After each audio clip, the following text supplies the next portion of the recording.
hari ini ada banyak beredar hoax bahwa Komisi 3 menolak untuk membahas undang-undang perampasan aset.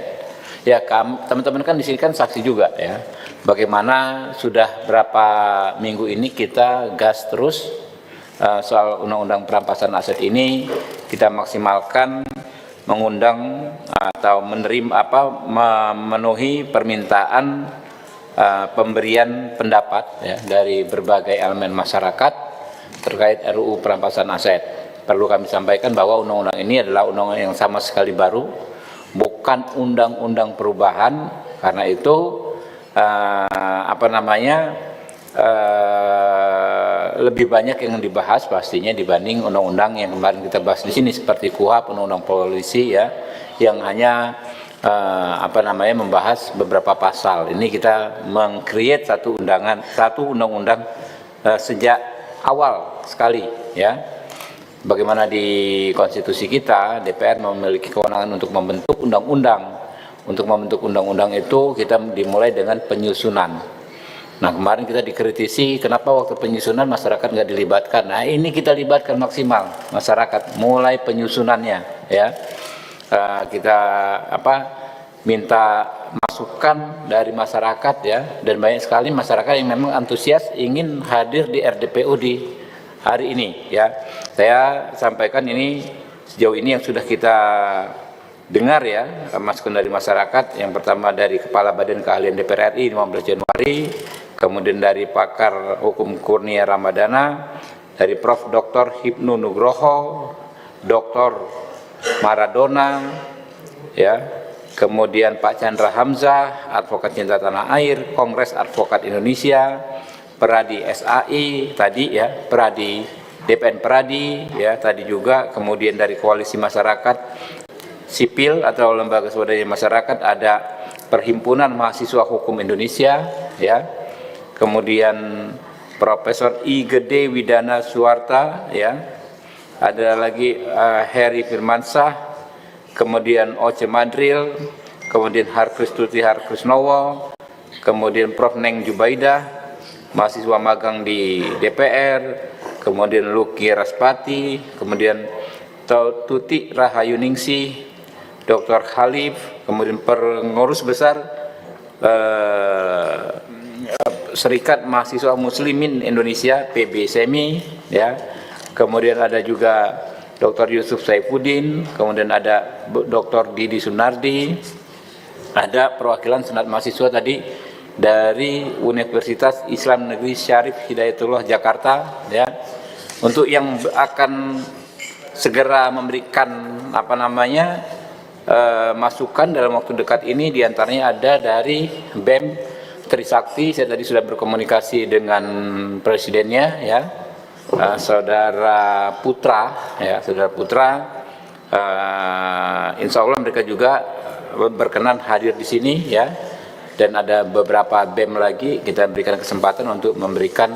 Mana Bu Ica, ini mana ya daftarnya ya, yang akan hadir ya, sorry ya.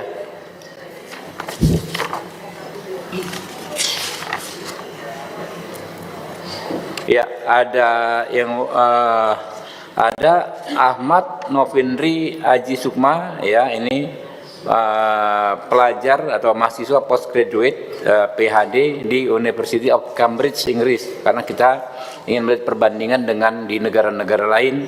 Ada Profesor Dr. Dadang Heri Saputra, Rektor Universitas Banten Jaya atau di Serang. Ada Profesor Faisal Santiago, akademisi Universitas Borobudur. Ada kemudian M. Visabilillah, mahasiswa postgraduate di King's College London, United Kingdom ya. Ada juga kita undang Pak Ari Yusuf Amir ya, advokat, Pak Hotman Paris Hutapea, advokat, untuk memberikan pandangannya terkait undang-undang perampasan aset ini. Jadi kita ini gaspol terus Pak. Ini sementara belum ada kita agendakan RDPU undang-undang lain ya, selain perampasan aset ini, karena memang kita prioritas. Jadi undang-undang advokat walaupun ada dari Mahkamah Konstitusi memerintahkan kita membentuk dalam 2 tahun ya, kita belum bisa agendakan. Ada undang-undang apalagi yang di sini narkoba ya, belum ya. Ketiga, psikotropika. Ya, psikotropika ya, kita full di perampasan aset ini. Mungkin itu teman-teman, dan ya ada yang disampaikan teman-teman, Pak Adan? Ada? Cukup? Ya, nanti besok hari Rabu sudah kita mulai gaspol lagi, Rabu, Kamis. Mungkin itu ya teman-teman ya. Ya, jadi substansi. Nah, soal substansi teman-teman, pertama debatnya ya, perdebatannya adalah soal bagaimana menyeimbangkan antara kepentingan aset recovery untuk kerugian keuangan negara dengan agar membatasi potensi abuse of power oleh para penegak hukum. Oleh aparat penegak hukum, jangan sampai terjadi abuse of power dengan mengatasnamakan undang-undang perampasan aset ini. Nah, ini yang kemarin kita masukannya banyak dari teman-teman, dan kita perlu pengayaan soal itu. Batasnya di mana yang pas gitu kan. Pasti kita berkomitmen agar sebanyak mungkin terjadi aset recovery ya, tapi di sisi lain jangan sampai orang yang nggak bersalah terkriminalisasi oleh aparat penegak hukum yang tidak bersih. Nah, itu satu. Yang kedua, banyaknya masukan soal perlunya lembaga khusus yang menangani soal pengelolaan aset ini yang hasil disita ini. Karena kalau hanya kejaksaan, jadi kejaksaan itu kan tugasnya menyelidiki, menuntut dan lain sebagainya, dia tidak ada rekam jejak soal mengelola ini, aset ini gimana. Nah, itu ada masukan juga.